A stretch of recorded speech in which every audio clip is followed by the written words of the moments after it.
It's trade deadline eve over on the Deal in the Cards podcast. Will the Cardinals make trades between now and the 6 p.m. Eastern time deadline on Thursday? What moves will they explore and what will they potentially do? The market is starting to move as of this afternoon. We're going to talk about Nolan Arenado, Ryan Helsley, Phil Maton, Steven Matz, any other potential surprise candidates that the Cardinals could deal between now and tomorrow's trade deadline on this episode of Deal in the Cards. Welcome back into Deal in the Cards. Josh, Sandy, and Andrew, as always, we're doing a little trade deadline preview today. The market's finally moving as of literally 30 minutes ago. The Key Brian Hayes deal just went down. If you're listening, we are recording at 2:04 Central Time on the Wednesday. So take that into context whenever you listen to this. Earlier this morning, there's been more reports coming out about the Houston Astros potentially reigniting their interest in Nolan Arenado per a high-ranking executive from the Astros. They are also interested in a potential Carlos Correa reunion, and they're in the Suarez market. You've got pretty much 9 or 10 different contenders who are linked to Ryan Helsley right now. The Blue Jays seemingly the most interested. Apparently, they've even talked to Ryan Helsley about what his role would look like on the team already. So that's how far talks have progressed there.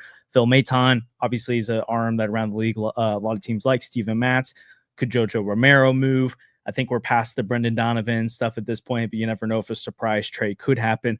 Let's kind of just run through the order of things. Let's start with the Nolan Arenado stuff first, because it's probably the trickiest and probably the one that's the most realistic potential surprise, right? Because I think we all expected the relievers to be moved, but Nolan was the name where we're like, okay, won't this happen? You guys are seeing some of the Houston stuff today. Obviously, Brian Hayes just went from the Pirates to the Reds and is a worse bat than Nolan and arguably same level defender. I know he's younger, but he's also getting paid a decent amount for the next few years. So we just saw a contract like that move in this market where there's a ton of teams desperate for third baseman, which makes me think, okay, teams might actually want Nolan if the Cardinals eat enough of that money. Sandy, you saw those reports. Do you see the vision for Nolan to Houston? And do you think a Nolan trade happens between now and tomorrow? Man, I mean, I want one to happen. Am I sure? I don't know. I'm probably at a toss-up right now. The good thing about Hayes moving is I didn't see the Reds as a realistic pursuer for Nolan at all. I didn't think that was going to happen. So to see them take a potential fallback option off the board is good. Obviously, it stinks for baseball that Suarez is hurt, but that only makes Nolan more interesting and more available, more appealing to teams. So, yeah, I wouldn't be shocked if Houston pulled the trigger on it. I know there's been some rumor about them exploring a Carlos Correa reunion, but honestly, Correa's been just as bad as Nolan at the plate this year. He's owed more money for longer. I think a Nolan to Houston deal makes a lot of sense. He'd fit really well in that ballpark too. He does pull fly balls still. Busch Stadium is pretty deep, pretty unfriendly to Nolan Arenado, but I think he'd have probably at least 3 or 4 more bombs this year with the Crawford boxes. So it would make a lot of sense to me. And again, they could acquire Nolan Arenado and they could end up moving him too before the end of his deal. Also, it seems likely the Cardinals are going to pay some of that money down. So it wouldn't shock me if that happens, but I'm also not totally sure. So I'd say I'm 45% Nolan is traded, 55% he stays. Okay. So, Andrew, where are you at on that? Yeah, I mean, I would like to see it happen. This is a contract that I think if you get it off your books, it frees up a lot of things. And honestly, Nolan isn't he's been good defensively this year, and that's all about that's about all he's contributed to the team this season. And if you could spend that money elsewhere, I think we've hit that a lot. I think the offseason might look a little bit different than I had originally anticipated, and we can talk about that post deadline and throughout this as well. But I would like to see that it happen if it was possible. I know Houston is involved in the market. I don't know if he would waive his no trade to go there. Obviously, Houston is doing really well this season. I think they're in second place in the American League, first place in their division. Yeah. So, that's a team that is not just a marginal move for Arenado, moving to a lot of the teams that weren't on his list, like the Tigers, are doing really well this year. So I don't really know what he wants for himself. I don't think the Dodgers want him. I think the Yankees have gotten their guy, even though, they is he better than Ahmed Rosario and Ryan McMahon? Probably, but I think that ship has sailed. So I don't think there's going to be a lot of demand for him. I think there's the teams that are interested in Suarez are probably not the teams that are interested in Arenado. Like, I don't think, Matt Shaw hasn't been great this season, but like, would the Cubs, would Nolan even want to go to the Cubs, or would the Cardinals trade him to the Cubs? Like, I don't know. Like, that's the team that I've seen that is like most linked to Suarez, and like, I don't think I don't think either the Cubs or the Brewers would want that contract. I don't think the Cardinals would want to trade him there. And the other teams that are linked to him, like, I don't see how realistic it is. I'd probably say like a 20% chance that it happens by tomorrow. I think it's an offseason thing. And honestly, like, I could see this dragging out into Nolan Arenado is just going to be here forever. That definitely would not be ideal for like just log jams in the infield and stuff like that. But you might be stuck with this guy, which a couple of years ago would have been great. And now it's like, I don't know. I remember being really excited when Arenado did not opt out. And now I'm kind of like, if he had opted out and gone to the Dodgers like he wanted to, Yeah. Or at the 2023 trade deadline when the Dodgers were apparently in heavy pursuit, and I will say myself and others were like, there's no way the Cardinals should trade Nolan Arenado right now. They don't need to go to a full rebuild. They can hold on to Paul Goldschmidt and Nolan Arenado, and they'll contend again next year. And it's like, well, probably should have traded them then, to be honest. So big tough. Sandy, you said 45% chance it happens. I think I land in there like 40 to 45, where I think there's more here than what some people are giving credit for, but it's definitely not a sure thing. I don't think Nolan waives it again. Like, I don't think Nolan exercises his no trade clause again. And they made something happen this offseason, and the Astros probably do need to make a move. Paredes is out right now. So they do need to go get somebody. And this isn't speculation. This is reporting that they are talking about doing this. So it's not like, we think it makes sense. It's that they're linked to Suarez. But here's where I think it makes more sense too. Like Carlos Correa, you mentioned, huge contract. It's going to be more complicated. Now there's a bunch of reports coming out today that Carlos Correa has apparently told his Astros teammates, or maybe even Twins teammates, that he's open to go into Houston. So like, it seems like there's momentum for it to happen, but that is a lot of money that has to be figured out between now and tomorrow in a way that they've already had these talks for Nolan before. So I could see how I think the Cardinals had to send more money than they did before. Apparently, the report out there has been they were going to eat $15 million this offseason to get it done. You're going to probably have to eat maybe a little bit more, or 15 mil of the remaining might be it, which is technically less than what you're eating before because you paid him the front half of this year. But I could see 15, 20, up to 25 million, maybe even more. I mean, it's hard to know how much money you got to get rid of Nato's deal to get the whole thing moved. But and then Suarez, like the Astros have a terrible farm system, and apparently they're heavy on Dylan Cease right now. So I have no idea how you pull off getting Dylan Cease and Eugenio Suarez at this deadline for the Astros. So I really think you start limiting your options to how do we get someone like Correa or Arenado, but the Correa money feels really complicated to figure out within 24 hours. Again, they've probably been thinking about this for a while, so it's not like they are like, oh, wow, how do we make this work? But to get Minnesota to agree to it, and the Minnesota's ownership, I think it's like almost $500 million in debt, and they're trying to sell the team right now. So I'm guessing they don't want to eat a ton of that money if they can avoid it.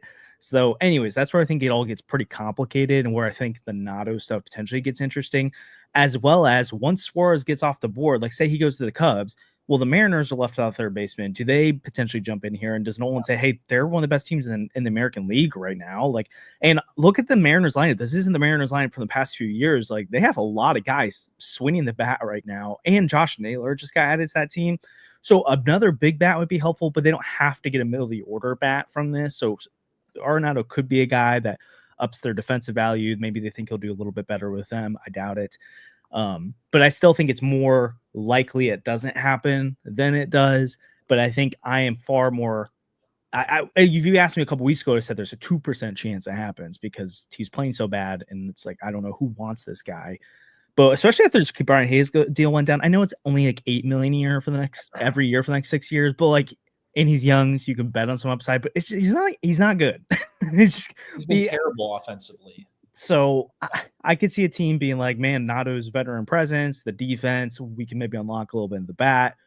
I could see some, especially Houston with that short portion left. Yeah. Like I think they could go for that. Yeah, I mean, I think it's just the speed at which Arenado has declined is kind of crazy. But like, he's still a really good defender. And he's, I don't know, he turned 34 earlier this season. So it's not like this guy's 38. I could see Houston thinking that they can get league average offense out of him with the short porch. He's not going to be an elite star anymore. We know that. But I could see them thinking they could get him to be a 2.5 win player with the defense if he just is okay. So it wouldn't shock me. And again, they made a deal happen this offseason, and I don't think Arenado waives it again. I think he wants to win. Arenado knows there's not a lot of his career left, and he wants to play in the postseason. So I'd be shocked if he exercised his no-trade clause to stay in St. Louis when he knows he's not going to the playoffs here this year. Well, I think Dana Brown, the Astros GM, gave us a little bit of an insight into it earlier too, and even the offseason we got it, where it's like the Astros were a team that Nolan was open to going to, but clearly there were other teams he rather would have gone to. And so it was early December, late November when that deal went down. And the Tucker trade just happened. And so again, remember, we have to take the baseball side of it. Like, it's personal. Like, obviously, I think in his heart of hearts, he would love to be in LA. And I think New York was a potential place. Boston, obviously, he was interested in. And so if you and I were job hunting right now and we had a list of our top 5 places, but we really want to go to the top 2, and number 4 came calling and was like, hey, we'll give you we'll give you the job now, but you have to accept it. You and I might be like, I'm going to wait it out and see what happens with 1, 2, and 3 first, rather than settling for 4, kind of what happened here. And then Dana Brown also said, like, he misunderstood our plan. He thought we were not going to contend when we were. And obviously they're contending right now. So if the hang up for Nolan was, I don't know if they're going to contend, and they are clearly a World Series contender right now, the dots would align to me that, oh, you can make this happen. I do think it's also interesting because some people are like, well, their GM just said this, so how on earth would they trade for him? Bob Nightingale is the one who reported that quote originally, and then today has now reported that he has it on record with anonymity from so I guess kind of off the record, I should say, from a high-ranking Astros executive, that they are talking about Nolan. So it seems like there's interest there. Just will it happen? I'm going to guess no, but it's possible. I do think there's a question in the chat, and I think people would wonder this too. It's like, okay, if Nolan's gone, does Mr. Red Hot JJ Weatherhole end up in St. Louis right away? I would say the earliest you're going to see him is mid to late August. I think it's about August 18th is the day when you can probably bring him up without getting the 150 or 120 at-bats that it is to stay within rookie eligibility. So there's no way. I would be beyond shocked if the Cardinals called him up before then. But after that date, I think it's possible. But you also have the 40-man ramifications and stuff too that they're going to have to figure out. But anything else you guys would add to the Nato side of things, like any other potential suitors or any other things that we haven't considered with this? I think that's everybody. It's just the third base market is so bad after Suarez. And Arenado, while he's not the Nolan Arenado of old, is not a terrible player. I mean, he's had a rough stretch with us lately, but he opened the season pretty well, and he's playing the best defense he's played in the last 2.5 years. So I think it's still possible that he gets moved. I don't think it's outside the realm of possibility. Yeah. Well, let's talk about our presenting sponsor real quick, and then we'll jump into some of the information about the relievers that we've got on the trademark so far, because the Ryan Helsley stuff it's popping. So I'm expecting a deal in the next 24 hours for sure. But as always, we're presented by 314 Sports Cards and Collectibles. They're located at 9640 Olive Boulevard and all that. Open 10 to 5 Monday through Friday and 10 to 4 on Saturdays and Sundays. They buy, sell, and trade all sports cards and Pokemon cards. Oh gosh, I'm not even going to acknowledge that. They get the newest selections of boxes, and single cards of local players and stars from around the league. You got to go check them out. They're awesome. You can get an Eric Fetty complete game shutout card if you'd like from there. If you're listening on audio, that's what Andrew's showing right now. So we love 314. They're awesome. You got to go check them out. We know many of you already shop there, so make sure you let them know we sent you and show us the cards you pull or buy from their case. Also want to let you know about our other sponsor, and that is Underdog Sports. The Deal on the Cards podcast is proud to be partnered with Underdog Sports, our favorite place to play fantasy games. You're now eligible to play in Illinois, Missouri, Indiana, and 37 other U.S. states. You got to check out Pick'em. It's so easy to play. You just pick 2 to 8 stats of your favorite players and choose whether they'll go higher or lower. You can win 20 times your money by going 5 for 5. If that sounds like fun, sign up with our promo code CARDS to claim your first free pick plus first-time deposit offer up to $1,000 in bonus cash. We can't wait to see your entries. And as always, too, remember you use that code Newt News over on SeatGeek to get tickets to Cardinals games, any other sports or music concerts you're going to as well. You get $20 off a purchase of $50 or more with that code. So make sure you use our code Newt News over at SeatGeek. So Ryan Helsley, whoa. I don't know where that happened, but so Ryan Helsley, pretty much everyone and their mother is named as a suitor for Ryan Helsley at this point. The Blue Jays continue to be the name that seem to be the most hot and heavy for Ryan Helsley right now, but you got the Dodgers, you got the Cubs, you've got the Mariners, you got the Astros, you got the Rangers, you've got the Red Sox. Again, literally pretty much every contender, the Phillies, are linked to Ryan Helsley right now.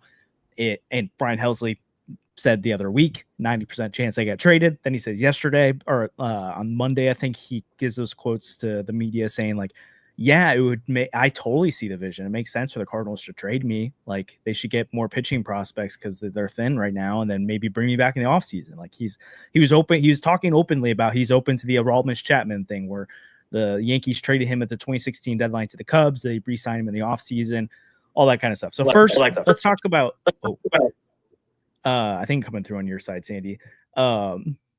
Let's talk about the potential of Helsley being dealt, and if you see any potential suitors happening there. And I guess what do you think ultimately the Cardinals are able to leverage from this in this reliever market? And then on the back end, maybe we can talk about the potential of would you bring back Ryan Helsley after a deal? But I mean, I'm sure you guys expect him to get traded, but if you do, who do you think ends up being? And do you think this ends up being a nice package to the Cardinals, or do you think it's going to be a little bit of an underwhelming return when fans see it? It's hard to tell. It's really hard to tell how fans will react to some of this stuff, but I wouldn't be surprised if it's the Blue Jays. We have a nice history of making deals with them. If you look at the last time the Cardinals sold at the deadline, they sent Hicks in exchange for Klopfenstein and Robersa. They sent DeYoung and got Swanson back. And I think Genesis Cabrera also got traded to the Blue Jays for Sammy Hernandez. So they swung 3 trades with the Jays leading up to and on deadline day last time around, or 2 years ago. So I think that would make some sense. There's a nice history, a little rapport there. As for what I think the return would be, I think it would be it'd be nice. I think it's going to be something of substance. Swanson was a nice pickup by the Cardinals. It looks like he's going to factor into their bullpen next year, and they got that for 44 terrible at-bats from Paul DeYoung. So then again, the Jordan Hicks return was very underwhelming. It's just so hard to tell with these guys right away. I know we don't want to overreact to prospect rankings when guys come over, but the Blue Jays did just make a deal the other day, right? And I believe they sent off their 14th ranked prospect. Now, I mean, I don't know. I would assume the Cardinals will get someone better than that from their system. I don't know. I don't think Ryan Helsley is going to bring you a top 100 prospect. Teams hold on to prospects much more tightly than they used to. But at the same time, I would expect them to get somebody they like better in this system than the guy the Blue Jays shipped out. But everyone has their own rankings. It's so hard to understand exactly how each team evaluates players. And the Blue Jays' own evaluation, if they were to rank their own prospects, probably looks different than MLB Pipeline or Baseball America or whatever outlet you're looking at. But yeah, I would expect the Cardinals to get at least one interesting piece back, hopefully several. So for Ryan Helsley alone, I think it'll be something good. Yeah, I mean, that's the piece that the Cardinals are definitely going to get the most back for at this trade deadline. I don't know, unless they like do a Donovan or something. What about Romero? Again, because he's echoing. Yeah, I mean, that's possible. I think I'm echoing 3 years, Sandy. Sorry. My bad. But like, there's so many teams that need relievers at this deadline. I think Helsley has built up his value a little bit. In recent outings, he's definitely looked sharper and definitely looked not more like he did last year than he has at the first half of this season. I don't know where he's going to end up. The Blue Jays seems like a logical spot. They need relief help. Every team in contention needs relief help. I don't really want to make a guess because there's like 12 different teams that I've heard linked to Helsley. And hopefully like the return is good, right? Like the Royals got Cole Reagans back for Aroldis Chapman. So you never know. I'm not saying that that's what's going to happen for Helsley. Probably not. But, you know, if Heimblum does his good research, finds a guy that has some upside, you know, it's probably not going to be a name that we've seen linked to Helsley, right? A lot of people want Mick Abel back from the Phillies, and I don't think that's a realistic prospect to get back for Helsley because he's a starter with 6 years of control, and those don't just people don't just let those go for nothing, right? Like that's just not something that happens. But I think it'll happen. I actually think it'll happen tomorrow. I don't think Helsley is gonna be traded today. They're probably going to do some sort of send off with him at the stadium, play that intro one last time before they before he. Oh, I was just saying, like, I'm nervous. Like, this is in the chat too. Like, would you throw well, not the audio one. Would you throw Helsley tonight? Because I'm a little nervous that you throw him out there and like he tweaks his elbow and it's like, well, there went that. But I get quite bad. I don't know. I feel like it would be cool. It would be. I mean, I don't think it's the smartest thing, but like the Cardinals like their nostalgia, right? Yeah, like maybe if hopefully they're like down 10, and then they can have him come in, do the intro, intentionally walk the next 3 batters, do the little wave, and then they'll 3-batter minimum. Bye, Helsley. But where do you guys think Helsley ranks among all-time Cardinals closers? I think he's one of the best closers the Cardinals have had in a long time. I mean, it's actually crazy. Yeah. When you think about it, he's got over 100 saves in the last 4 years, 2.03 ERA, over 200 innings pitched since becoming the full-time closer in 22. We'll definitely have to. I feel like I'll do some research between now and whether we do an emergency pod for him or tomorrow's live. But I mean, just off the top of my head, you've got Rosenthal, you've got Isringhausen, you've got Lee Smith as probably like the other 3 like top of all time. I feel like Suter obviously was really good. So I think he's top 5-ish at least. It might be higher than that, but it's just like he doesn't have. Yeah, Rosenthal is better, especially because he's got the postseason track record too, which helps. He also was on to the Eric Fetty trade before anyone else except for us. Not anyone else. There are a lot of people who said that. Yeah. But yeah, we do love ourselves some Trevor Rosenthal here. We need to get him on the pod here again soon. But I think Eric Fetty yesterday for Atlanta, for those people who were worried that he was going to all of a sudden turn it around, did not turn it around. So don't worry. Yeah, don't worry about that. I definitely think Helsley's getting traded. I think it's not going to be it's just hard, right? I don't really know. Like some of the relievers deals that went down, like especially the last few days, I thought like, oh, like actually kind of got a little more than I would have thought. But then you had like the weird one between the Nationals and the Angels today. But they involved 2 relievers that like Chafin has history, but hasn't really been that good this year. And like he's been fine, but doesn't have much of a sample size this year. And then Garcia hasn't been good this year. So I'm also like, why are the Angels buying at the deadline again when they should not be? That's the age. They don't even like Mike Trout isn't what he once was. Otani's not even there anymore. Like, who are you trying to build around? Are they really buying? Like they traded Jake Eater. I think. Yeah, it's fine. It's whatever. But I do think it ends up. So here's one thing. Like Nightingale just said today, he expects Johan Duran to be traded by tonight, and that he thinks the Dodgers and the Phillies are coming in hot. Now, there's 2 sides of it for me that I'm like, okay, does Duran getting traded help the Helsley trade market or hurt it? And I was writing about this yesterday. There's like 10 to 12 teams right now, actually 10 to 14 teams, or 10 like legit like high leverage arm is connected to the strongest thing to them. And there's 14 teams connected to bullpen help. So like there is plenty of demand, and like the Yankees GM just came out yesterday and said they want 2 to 3 relievers. So like not only is there like 14 teams who want a reliever, there's like 10 to 14 teams who want multiple relievers, and there's not enough of those really, really high leverage guys to go around. So even if Duran gets traded, I still think and in essence, it might help set the market for Helsley a little bit, maybe get it moving where it's like, okay, here's what a guy with multiple years of control who's maybe a little bit better than Helsley was worth. Now we know Helsley's probably going to take back a little bit less than this. I think this Blue Jays stuff is real, so that feels like a potential one to me because they've talked about him before. But the Phillies, the interest goes back to this past off season, so maybe the Phillies go in hard on him if they don't get Duran. But they were talking to the Guardians about Clase, so it makes me think Duran's probably a better fit for them. But then again, the Dodgers, like there's just so many teams right now that like pinning it to one team, whatever, it's going to be someone.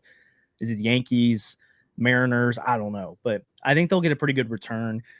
And then I do want to flip it to what do you guys think about the idea of him coming back? And I know we'll definitely probably want to talk about this once he's dealt, but obviously if the market's right, I don't see a reason not to bring back Ryan Helsley, other than the fact that it does get tough if the Cardinals are not going to be spending much this offseason or in the foreseeable future to be spending on a closer.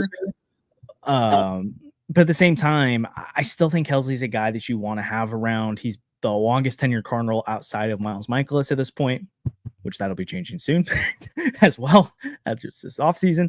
I know it's not been the best for Helsley this year, but again, if you're talking 3 to 4 years and it's not something crazy, like I'd expect him to get between $14 to $18 million a year. I think on the high end of that, I'm probably balking at it. But if he really wants to be in St. Louis and it's a market, it's not, I can't say a team friendly deal, but it's not like a crazy overpay, I'd be fine with bringing back Ryan Helsley, especially after you bring stuff in for him. Like that's kind of nice. Like you end up in 2026, you have Ryan Helsley plus these prospects you got for him instead of just Ryan Helsley. I'm like, I kind of like that.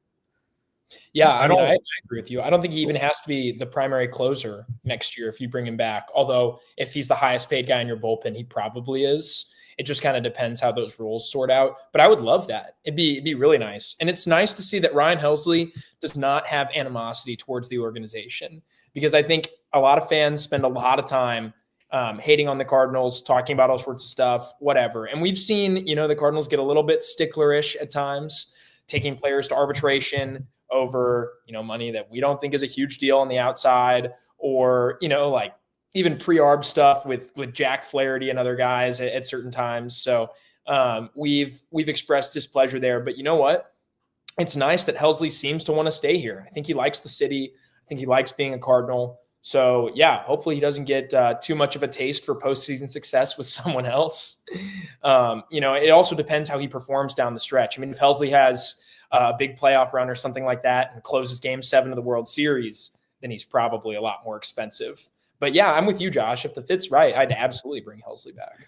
Well, also, I know Andrew wants to say something in this, but I'm going to add this to the mix. It sounds like not only are the Dodgers in on Duran right now, but they're also in on Mason Miller. So, oh my gosh. And the Yankees and the Mets. So wasn't Mason Miller having like a terrible stretch at some point, but he's figured it out? Yeah, but also there's teams that think he could be a starter still. And even if he's not, how dynamic he is. And 4 years of control, I think. So that'd be nice. But Andrew, it doesn't seem like you're a fan of bring back Helsley.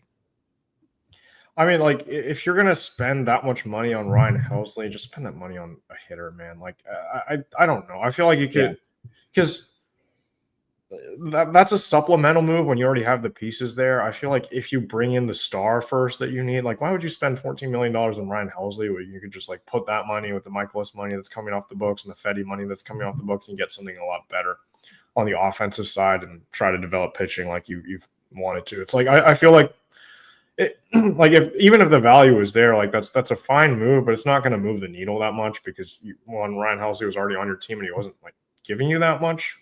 Like honestly, like it's nice having a guy that you can go to every ninth inning, but like he was blowing saves at a rate a lot higher than he was in the past this year. You've seen some warning signs of some regression, but I mean, I don't dislike Ryan Helsley. I just think, like, if you're going to be as handcuffed as I think the Cardinals will be this offseason, I would not do that.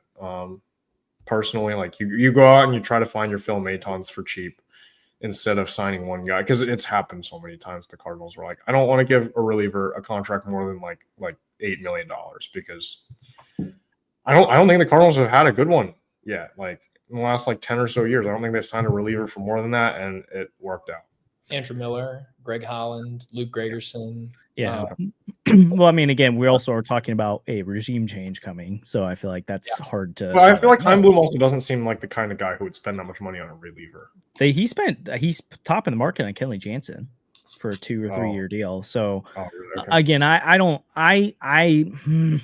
know if I think it would happen, but I wouldn't. Again, it's all relative, right? It's like I'm not going to be the guy who's like, you can't sign Ryan Helsley because you can't sign relievers. But if the deal's good, like, sure, why not? But if it's an overpay, then I'm also not going to be like, you have to bring it back at all costs, because it's like there's a puke point for me where I'm like, yeah, I'm not paying my reliever this much money. But any thoughts on the Maton or Matt stuff? I mean, I think both. I guess one side of it is if there's any teams you think make a good fit or how much you think they could bring back in a trade. But then the other side of it too is, do you think it's surefire all three of the rental relievers are gone?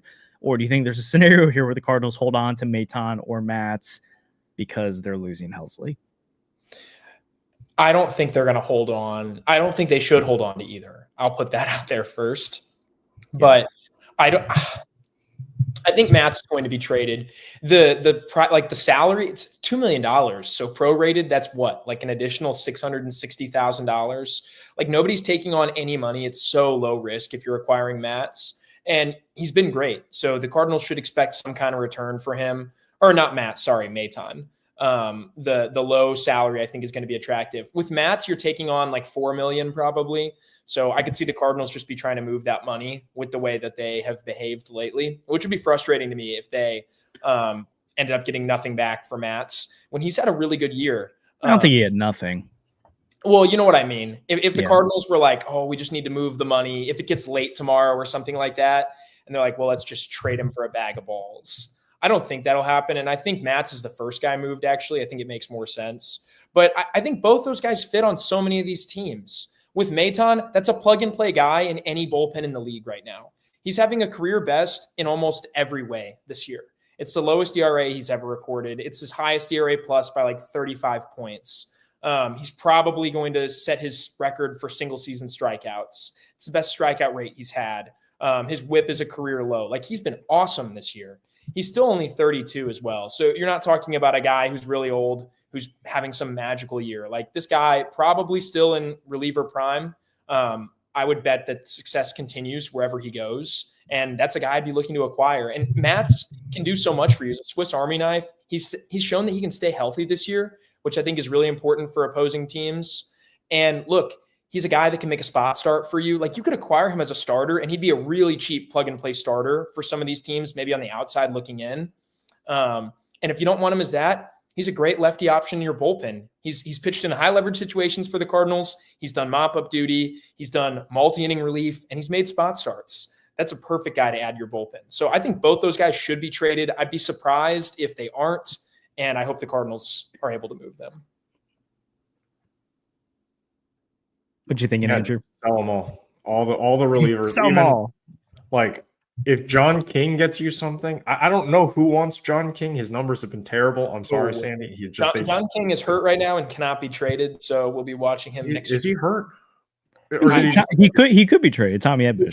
He held his side last night. Yeah, that was bad. I shouldn't say. I don't know if it's a major injury, but clearly he's not going to be ready to go today.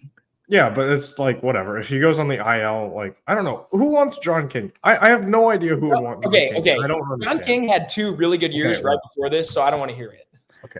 Okay. Also, really good. Let's calm down. Whoa. Right. He was like a 1.1 WAR pitcher with the Cardinals in 23 after the deadline. He was awesome. Understand, but all the advanced metrics were not super great on that one. I get the production is fine, but he was also filling innings for a team in mop-up duty the whole second half. Advanced metrics, ground balls. Okay, that's fine. Anyway, if you can get anything for John King, you do. JoJo is a guy that I would be shopping, and surely someone like high leverage lefty. He's having a career year. I would trade him right away. I know the Cardinals don't like selling high on players, but like, he has 1 year of control left. John King is a perfect fit for the Angels. He would be great there.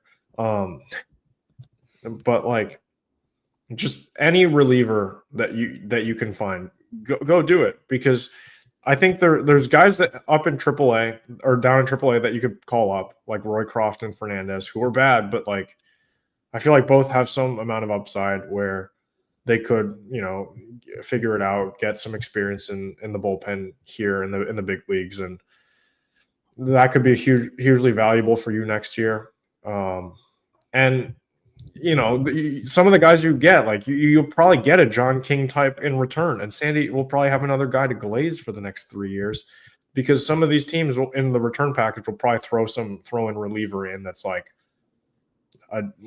John King was like 29 when he was traded here, and not a lot of upside, and then ended up being pretty valuable for you for a season and a half. I think you have to shop every single reliever that isn't like pre-arb, like Granillo or I wouldn't shop the young guys. I wouldn't shop those guys because any of them. There's not really a ton of value to be had that like they can't give you. But Romero, I would shop. Maton should be gone. Matz should be gone. Yeah, there's 4 guys they need to trade. They need to trade all 4 of them if they can, because there's no reason to hold them, especially because 3 of them are free agents at the end of the year. I understand if you hold Romero because you want some consistency year over year in your bullpen, but I would move Romero. He's clearly having the best year of his career. The advanced metrics really like him. Like, the stuff is there right now. He's generating ground balls at an elite rate. He's got the lowest expected ERA of his career. In terms of like pitching run value, he's been outstanding. A lot of red on the Savant chart. Expected batting average in the 94th percentile. Like, he's been awesome. And he's not walking as many guys as he has at times in the past. And especially the heater he's on right now. I mean, he's been like the best reliever period in the National League over the last, 2.5 months. So, yeah, I mean, I would think that that's a guy any team would love to add to their bullpen right now. Because if you get a guy that's that locked in ahead of a postseason run, if you need to be hot, you need guys that aren't giving up runs right now. Especially especially National League teams, because you look at the Phillies, you've got Schwarber, Harper, Stout, and Stott. I almost said Stout and Marsh. You go look at the Dodgers, and it's Ohtani, Freeman, Conforto, kind of, Muncy, like if he's healthy. The Cubs, especially like Tucker, Crow Armstrong, and Bush. I mean, all the good teams in the National League, and then even the Brewers, even though their offense isn't that great, their best bats for the most part are left-handed.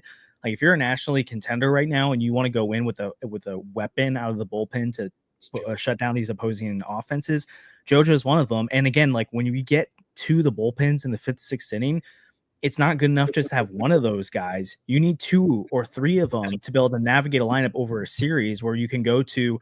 I look at the Phillies right now. They have Matt Strahm, who's been awesome. But if you have Strahm and JoJo, and Strahm or JoJo can come in the 5th or 6th inning to face Tucker and Crow, Armstrong, and Bush, or some of those guys, and then you've got Strahm to come in the 8th or 9th to do the same thing, I would heavily be considering that if I was an NL contender right now to go do something like that. So I think JoJo counts as kind of a surprise name because he's not the like a full linked guy that other teams are. Any other, like, again, we're not saying these things are going to happen, but is there a name that you would be like, this would be really interesting to see the Cardinals explore a move, or you could see a world where a surprise trade happens where X name Cardinals have traded X player, and you're like, you know what? Like, it doesn't mean it's not surprising or somewhat shocking, but it's like, this would make sense to you to explore something like this at deadline. If you don't have one, I'll throw a low hanging fruit one. Oh, go ahead. I think Pozo might be traded. Yes, I like that one. So explain why, because I'm curious. If you thought... I think the Padres have been linked to him. And like, this is a catcher that's still pre-arb, but he's having a career season. Honestly, like, I don't know how he does it. Like, his approach is terrible, but somehow it works. Or he will just swing at every single pitch and somehow will make contact and like somehow hit the ball hard, and pitchers don't just like throw balls at him. And like, I don't understand how this guy's approach works, but it does. And he gets extra base hits. And, we like Pozo. I think he should be the starting catcher over Pajes, but how sustainable is it? How good is he going to be next year? Is he going to be your starting catcher next year? Probably not. Also defensively, he's not very good. Probably worse than Ivan Herrera, who I think should see some run at catcher, but, I don't think that's going to happen. He's taking reps in the outfield, which we can talk about later. But, this is a guy that I don't think has that much more upside. He's a guy that you sell high on, and like, Pozo's not going to turn into a superstar next year. And if you can get something cool back in return, I think that's exciting. And you got a lot of young catchers coming up. Maybe give Crooks a chance behind the plate in the stretch run, or Bernal as well. Like, is interesting down in the minor leagues. But Pozo, like, it's cool. But I like to see that in the postseason. Like, that'd be pretty cool to see him go to a contender and like actually play meaningful baseball for them. And also, he has a lot of control left, so maybe someone will turn it. Maybe he'll turn into the next Adolis Garcia, and we'll all be looking at this, and it'll be really dumb. But no, I love the idea of it because, like, I mean, the Cardinal. I mean, people give him crap for all the time, but it's hard to find who's the right guy to do it. Like, it's like you don't want to sell low on a guy's value, like Newbar right now, where it's like he's probably had his lowest value. But so, do you want to trade him now, or do you want to hold him a little longer? But then the Cardinals also get in this thing where they hold on to guys because they're playing well, and so they don't trade them. but it's like, well, this might be the best time to trade him. So like Yoel Pozo, it's like he's so fun. Like I like watching him play baseball, but he's probably more valuable as a San Diego Padre right now than he will be a St. Louis Cardinal, especially the catching coming. I'm 1,000% in on doing something like that if a team like the Padres or whoever was interested. Sandy, do you have any thoughts on Pozo, or do you have another name you would throw out there as like, hey, this would make sense to shop this guy, trade this guy if there's a market for them? Yeah, I think Pozo would be super interesting. Another name like Miles Michaelis might garner a little bit of he said no, though. I know, but I just think if the Cardinals were able to make something happen and were able to say, hey, you can pitch for someone better than us, I don't know if he's interested at all. The Marlins are a contender, and he lives in Jupiter. I guess. Yeah, Miles Michaelis living in Jupiter makes so much sense. Oh, my gosh. Yeah, I mean, look, maybe there's something there. He's pitched well enough a few times lately, but I'm not totally sure. Aside from Pozo makes a lot of sense. I mean, Lars Nootbaar was a name that came to mind. Yeah. And I don't think the Cardinals will move him because you're right. The value is lower than it's been at other points. But at the same time, maybe they think if they're moving on from this core, Lars Nootbaar would be a logical first domino to move. It's a guy that I think actually could get traded at this deadline. Like I don't think Donovan's going to be moved anymore, but I think Lars Nootbaar would make more sense. He's a guy that the Cardinals may be souring on, and with Ivan Herrera playing left field potentially for you every day. Although I see a comment in here that says Herrera still wants to catch, and I know that's true, but I don't know if the Cardinals want him to catch, which is an issue. But if he's going to be your left fielder, right? Like, do you need Nootbaar around, especially if you're going to continue to bet on Walker for the rest of the season? So that would make some sense. Maybe Nolan Gorman could get traded. I think he fits with some of these teams. Nolan Gorman to Seattle rumors existed 2-3 years ago, and I still think they would make some sense, but I'm not totally sure on that. Those are just some names. Alec Burleson, if you want to talk about trading a guy at peak value, you want the Cardinals to capitalize on somebody? Fine. Move the guy who's having a career year. Seems to be an emerging. Sandy just hates Alec Burleson, guys. If you're not true, I knew you were going to say that. I like Alec Burleson, but if you want to talk about capitalizing on peak value, trade Alec Burleson. This is a guy who has shown the Cardinals before that he gets hot for 2-3 months at a time and then has downtime after that. Right now, he's been hot all summer. He's had a pretty darn good season. OPS just over 800. We just saw Josh Naylor get moved. He has similar offensive stats to Burleson this year, although Burleson's younger, more control, more projectability as a player. So he probably fits on one of these teams in one of these lineups. And if you want to talk about a logjam too, like DH, corner outfield type, make some way, especially if you're going to play Herrera in the outfield more often. Yeah. That's just a couple names there that make some sense to me. For sure. I agree with all those. Again, you don't move Burleson. And I know you're not saying this. You don't move Nootbaar. You don't move Burleson. You don't Gorm. You could move at value right now. I think it, as much as I want to see what's in there at some point, like if he's not going to get the at-bats, then he's not going to get the at-bats. I think if Nato moves at this deadline, it makes it way easier for them to do the whole, hey, we can figure this out in the offseason. And they can work enough guys in playing time-wise. So I love, again, if they can trade Nato, even just for the salary relief, like I know they want that, but really for the playing time that it opens up, I think that'd be huge. I do think if there's a team out there who's going to pay, if there's a team out there who's not necessarily going to pay what you would have gotten for Nootbaar this past offseason, the offseason before, but something that was still good value, I still would be interested in exploring that at this deadline, but I don't think that's going to happen. I think it's more of an offseason thing. Gorm's probably the most likely of that group to get moved now, if anybody. But even if Arenado's moved, you're going to have to figure out how do you fit Jordan Walker, Nolan Gorman, Lars Nootbaar, Ivan Herrera all in the lineup every day, especially if JJ is going to play in the second or potentially at the mid to late August. So it does get a little bit complicated. But the other random pieces of players I would think the Cardinals should be shopping right now. And again, when I'm going to say these names, they're not bringing back, like, well, to your point, I think Sandy, you said earlier, or maybe it was Andrew, like the Royals got Cole Reagans. Like when you make these moves with Phil Maton, Steven Matz and stuff like that, you're not saying, hey, we're trying to get Cole Reagans. But you know what? Sometimes you do. Sometimes you trade Josh Fields and get Yordan Alvarez. Sometimes you trade Nelson Cruz and you get Joe Ryan. And guess what? That was from the Rays. Like sometimes even the Rays and the Dodgers make mistakes. Like, so you can make these moves like that.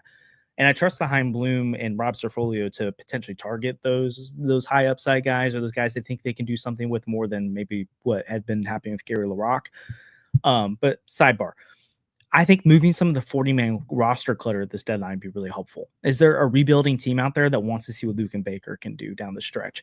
Is there a team out there like the Rockies that wants Baker or Matt Koperniak? Roddy Munoz, there's no way.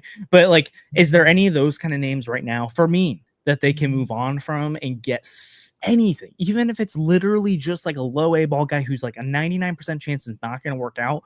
Because I don't think Luke and Baker is going to survive the 40-man roster this offseason. And same with Matt Koperniak. Like, I don't know how you get Nathan Church and JJ Weatherholt and all these other guys on there and keep Koperniak on there, especially because even if you're trying to keep Koperniak on there, it restricts the kind of returns you can get for Nootbaar or Gorman or any of these other guys that want to move in the offseason, because they have to target non-40-man guys then. So I do think you sometimes see these trades at the deadline where these random AAA guys that are not getting playing time at the major league level get moved to these teams that can afford to give them the playing time to see what happens. And it's literally like, that's the return let's see what happens, right? It's like when the Cardinals traded Matt Adams and got Juan Yepes out of it. Like when they got Juan Yepes, no one thought anything of it. And they ended up being like a major leaguer for a year. So it's like, I would rather go for something like that than like Koperniak just sit on the 40-man roster, and I doubt there's any shot he gets a chance in St. Louis ever. What if you traded Miles Michaelis to the Braves for Eric Fetty? That would be the funniest thing. Well, you got rid of a lot of money. Like, you gave more money. Would you have Eric Fetty in your rotation for the rest of the season? But you got rid of Michaelis and you saved a bunch of money. No. I mean, maybe it doesn't matter, obviously. Or just trade him to the Braves. Like, the Braves need, like, they have one starter right now, and then honestly, Eric Fetty and Carlos Carrasco. Just like, do it. Why not? I'm kind of rooting for the Braves to do the 2021 Cardinals, where they get all these random veteran arms like Wade LeBlanc, J.A. Happen, and John Lester, and people are laughing, being like, "What are they doing?" And then they get some run and make the playoffs. If the Braves, I will let the Braves do it. It'd be so funny. I will the 10 games under 500 right now. Yeah, the Cardinals definitely weren't that far back, but still, I think it'd be really funny if Eric Fetty and Miles Michaelis and Carlos Carrasco led a resurgence in Atlanta. Which also, again, the 2021 Cardinals, it wasn't because Happ and Lester and LeBlanc were that good. I think one of them had a sub or had a 3-ish ERA, but the other two were like in the 4s. There's just they gave LeBlanc was really bad. Happ was all right, and Lester was like pretty good. Yeah, but even pretty good was like probably like a 3.8 ERA or something. Oh yeah, it was sub 4, but it wasn't awesome. But it was the Cardinals' offense and bullpen that carried them. So Braves could do that. I probably not because you're 12 games out, but still, I think it'd be fun to see if that happened. But I don't know. I mean, I've seen some people say the trade deadline's boring so far. I think obviously it's not the same as early 2010s. Like you're not going to have these deadlines where you have like Manny Ramirez and Carl Croft, like there'd be just Jason Bay, like all these big names are flying off the board because there's just so many playoff spots. Like there isn't enough teams that are worth selling or that want to sell at this point. But I do kind of think there's some interesting action that could happen between now and then. Now and the end of the deadline, that's not just reliever related. It seems like Dylan Cease is going to be on the move. Sandy Alcantara seems like he's going to be on the move, or Alcantara. Like, I don't know. It could be some fun stuff, but you are right, though. These deadlines are way more boring than they used to be. That's a shame. They used to be awesome.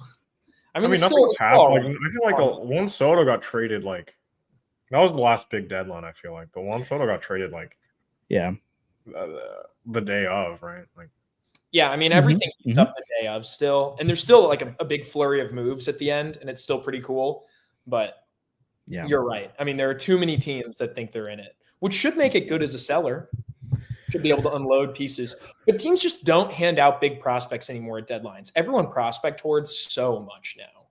It's difficult. Well, I mean, also think about it too. Like I was just like 2022, you're talking about Juan Soto was moved. There's multiple big arms moved at the deadline too. I cannot remember. Scherzer, I think. Was that the Scherzer Turner deadline? I think, or was that 2021? Oh, it's 2021 because they played the Cardinals in the playoffs. Ohtani should have been moved to 22. There was a whole thing. It's dumb. Cardinals didn't get Soto because of that. But even again, you go back to early 2010s, and there's like huge names get moved to these deadlines, which is part of the reason these big prospects go. I think with the expanded playoffs, because like rentals will always be rentals, but like there's less incentive for a team to move on from a guy that they have 1, 2, 3 years control left, because they could convince themselves in 1 to 2 years they're right in the wild card race, or that it's like when you're the Braves, you're like, of course we're contending next year. So like if we're trading a guy, it's because we're trying to maximize value. It's not because we have to sell. And so it's one of the I don't know if I kind of wish we didn't have this third wild card, because I think it has really hamstrung things. But we'll see long term what happens with all that. But I would like to see some more moves happen. You think they move Garrett Hampson? I would be totally fine with that if they did. Get some clutter. What if they moved, like, I mean, I think Fermin would make sense. What if they moved Thomas Sajazi? Maybe. I don't know. People will be really mad. It would be, but I would be happy to do something like that. Clear some space. If there's a young reliever with control that you could get back for Thomas Sajazi, a piece to put alongside your little core with Granillo, O'Brien, Sabanson, Graceffo, I'd be interested in a move like that. It's a peripheral move, and it's the type of thing the Cardinals have done in the past. If you look at, I mean, it's different than Romero Sosa, but it's not that crazy. Yeah.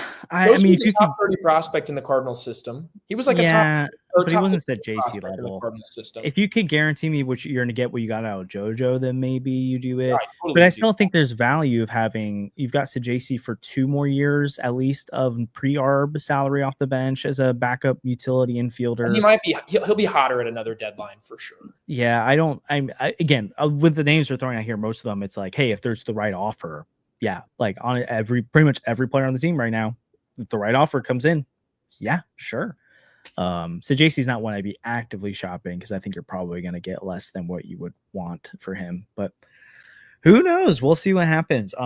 I guess we depending on if a big trade goes down or not before the live stream tomorrow, we may have an emergency pod. So if you see Helsley or Arenado moved, I think that probably happens. Maybe Maton or Matz. We'll see.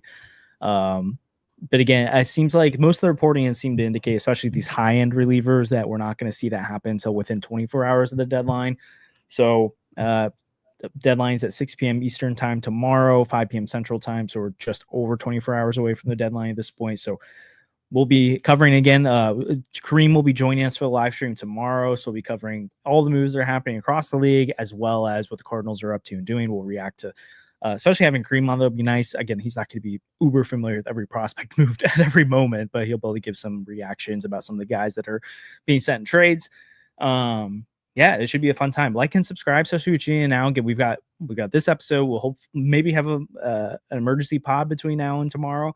And if not, we'll have that live stream going. We go live twice, maybe sometimes 3 times a week over here on the Deal in the Cards channel. We've got Birds on the Farm going on. Lots of fun content as always. Any other thoughts on the way out, guys? Siani trade? Okay. Hey, look, that's a role player that someone could actually use on a postseason roster. Get very familiar with the term cash considerations, Cardinals fans, at this deadline. A lot of cash considerations coming back. I didn't know. Cash considerations has been shipped around the league a lot. He's a player that's been on every team. He's undefeated. He's he loves moving around. The DeWitts love cash considerations. Yeah, it's a player they're always targeting.